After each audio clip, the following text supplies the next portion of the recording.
बुद्ध की लाखों भिक्षु हुए, परंतु उनमें से कुछ को ही आत्मज्ञान प्राप्त हुआ।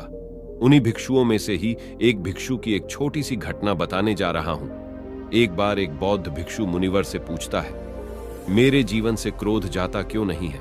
मैं बुद्ध द्वारा बताए गए सभी उपदेशों का पालन करता हूं, परंतु फिर भी मेरे जीवन में क्रोध क्यों है?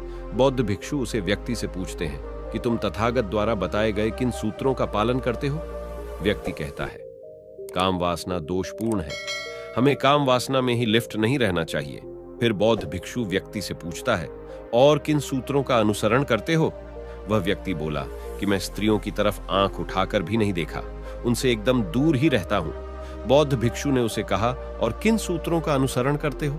व्यक्ति कहता है कि बुद्ध ने कहा है कि क्रोध अग्नि की तरह है, जो उसे ही जलता है, जो उसे ही अपने भीतर रखता है।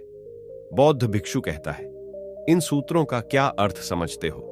बौद्ध भिक्षु कहते हैं, इन सब सूत्रों को अपने जीवन में कैसे उतारते हो?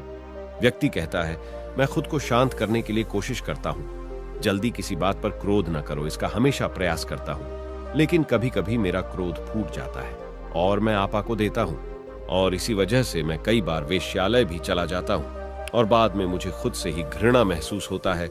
वह बौद्ध भिक्षु उसे व्यक्ति से कहता है, तुम्हारा उम्र क्या है? व्यक्ति कहता है, मेरा उम्र 25 वर्ष है।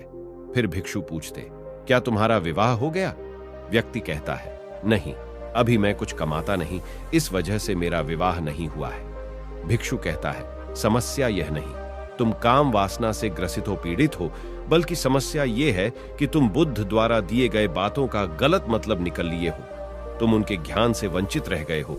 उन्होंने जो कहा उसे तुम नहीं समझे, जो कि तुम्हारा जीवन में जहर का काम कर रहा है। इस उम्र में स्त्री के प्रति आकर्षण होना स्वाभाविक है, इसमें कुछ गलत नहीं है और ना ही कुछ सही है। काम वासना का उठाना प्राकृतिक है, इसका उठाना जीवन के लिए आवश्यक है। बुद्ध ने कभी भी काम वासना को ना तो बुरा कहा और ना ही अच्छा, और ना उसे दबाने को जोर दिया। वह तो लोग ही है जो उन बातों सुनकर गलत मतलब निकाल लेते हैं और काम वासना को दबाने का कोशिश करते हैं, उसके प्रति भ्रम फैला देते हैं। इन सब कारण से ही यह ऊर्जा क्रोध बनकर बाहर आती है। यह सब सुनकर वह व्यक्ति पूछता है, यानी हमें काम वासना का आनंद लेना चाहिए? भिक्षु मुस्कुराकर कहते हैं, इस दुनिया में हर व्यक्ति वह करने के लिए स्वतंत्र है जो वह करना चाहता है, जिसमें उसे खुशी मिलती है।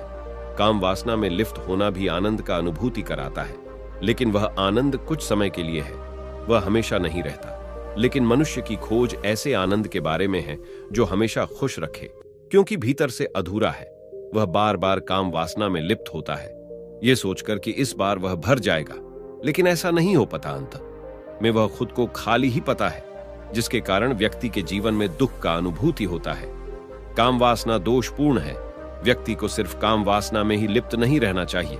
इस सूत्र के द्वारा भगवान बुद्ध हमें काम वासना के वास्तविकता दिखाना चाहते हैं। ज्यादातर लोगों का यह सोचना है कि या तो कोई अच्छा है या बुरा, लेकिन बुद्ध अच्छे बुरे से ऊपर उठकर वास्तविकता को दिखाते हैं, और इस वास्तविकता को हम भी देखना व समझना चाहते हैं। व्यक्ति बौद्ध भिक्षु से पूछता है, अब मुझे क्या करना चाहिए? कैसे अपना जीवन जीना चाहिए? भिक्षु ने कहा कि यदि सांसारिक जीवन जीना चाहते हो तो विवाह कर लो और पूरी ईमानदारी से अपने परिवार के साथ रहो। बौद्ध भिक्षु को और सांसारियों को अलग अलग सूत्र दिया है। यदि भिक्षु बनना चाहते हो तो ध्यान करो और बन जाओ, परंतु तुम ध्यान ऐसे भी कर सकते हो, परंतु जो भी मार्ग अपने लिए चुनते हो उसे पर ईमानदारी से चलो, किसी के दूसरे के नहीं, बल्कि अपने नजरों में अच्छा बानो। वास्तविकता पर पर्दा मत डालो। यदि क्रोधी हो तो शांत बनने का दिखावा मत करो, बल्कि अपनी क्रोध को स्वीकार करो। तुम्हारे स्वीकारने से ही क्रोध विलीन होने लगेगा। स्वीकारना जागरूकता है और न करना निंदा जागरूकता में ही तुम वास्तविकता को देख सकते हो। यदि एक बार तुमने वास्तविकता को देख लिया तो तुम्हें कुछ करने की जरूरत नहीं पड़ेगी, क्योंकि आग जलती है। इस वास्तविकता को एक बार किसी ने देख लिया तो वह दोबारा उसे आग में हाथ नहीं डालेगा। तुम जिस भी चीज की वास्तविकता को देख समझ लेते हो तो फिर उससे ऊपर उठ जाते हो, उसमें विलीन नहीं होते हो। क्रोध जलाता है। यदि यह सत्य है, यह स्वभाव है, लेकिन इसे तुमने ही पाला है। अपने भीतर की भावनाओं को नकार कर, उसे बुरा बताकर तुमने ही उसे पोषित किया है।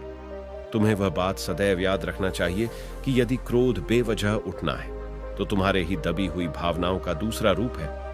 बौद्ध भिक्षु की बातें सुनकर व्यक्ति कहता है, आपके शब्दों ने मेरी आने वाले जीवन को सरल बना दिया है। धन्यवाद। वह बौद्ध भिक्षु कहता है, मैं तो तुच्छ हूं, यह प्रसाद तो बुद्ध का है। यदि धन्यवाद कहना है तो उन्हें कहो। यह कहानी आपको कैसी लगी कमेंट करके जरूर बताइए, और चैनल पर नए हैं तो चैनल को सब्सक्राइब कर वीडियो को लाइक कर दें। बहुत बहुत धन्यवाद पूरा कहानी को सुनने के लिए। फिर से एक और नई कहानी को लेकर जल्द ही मिलेंगे।